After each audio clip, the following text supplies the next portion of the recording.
వేదికలపై వెండి తెరపైన పెద్ద పెద్ద మాటలు మాట్లాడే మెగా హీరోలకు ఎందుకు చేత కావడం లేదు? ప్రతి ఫంక్షన్కు ఇదే అలజడి సాధారణం అయిపోయింది కదా. మరి మెగా ఫ్యామిలీకి భీష్ముడు లాంటోడు చిరంజీవి ఎందుకు మాట్లాడలేకపోయాడు? తాను మాట్లాడుతున్నప్పుడే కొందరు జనసేన జెండాలు ఊపుతూ నినాదాలు చేస్తుంటే చిరంజీవికి అసలు నోరు పెగల్లేదే. నిజానికి మెగా హీరోలకు ఫ్యాన్స్కు వేర్వేరున్నారా? అంతా ఒకటేనా? మరి మెగా బ్రదర్స్ ఫంక్షన్లో పవన్ ఫ్యాన్స్ రసాభాస చేస్తుంటే మిగతా అభిమానులు ఏం చేస్తున్నారు? ఈ ప్రశ్న. నాగబాబు మానసిక స్థితి అంత సంక్లిష్టం, పవన్ కళ్యాణ్ రాజకీయ ధోరణి అంత గందరగోళం.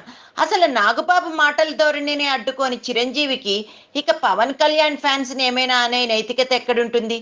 నాగబాబుతో పోలిస్తే మొన్న విధ్వంసానికి దిగిన పవన్ కళ్యాణ్ ఫ్యాన్స్ నయమే కదా. పవన్ కళ్యాణ్ ఫ్యాన్స్ని తలుచుకుని లోపల కుమిలిపోతూ ఫంక్షన్లు జరపడానికే గడగడగా వణికిపోయే మెగా హీరోలు తెరపై మాత్రం అద్భుతాలు చేస్తుంటారు, నీతులు చెప్తుంటారు. ఒక అల్లు అర్జున్ ఏమో ఒకసారి పవన్ ఫ్యాన్స్ అయితే ఏంటట అంటూ ఏదో మాట్లాడాడు. తర్వాత ఏమైందో, ఆ ధైర్యం ఏమైపోయిందో గప్ చెప్.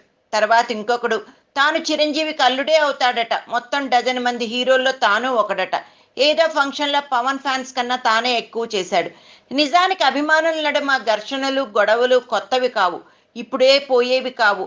అయితే ఇవి చివరకు ఫంక్షన్లో విధ్వంసం స్థాయికి చేరడం మాత్రం తప్పకుండా చర్చకు నిలబడాల్సిన విషయం, బాధ్యులు నోళ్లు విప్పాల్సిన విషయం అని ఇండస్ట్రీ వర్గాలు అంటున్నాయి.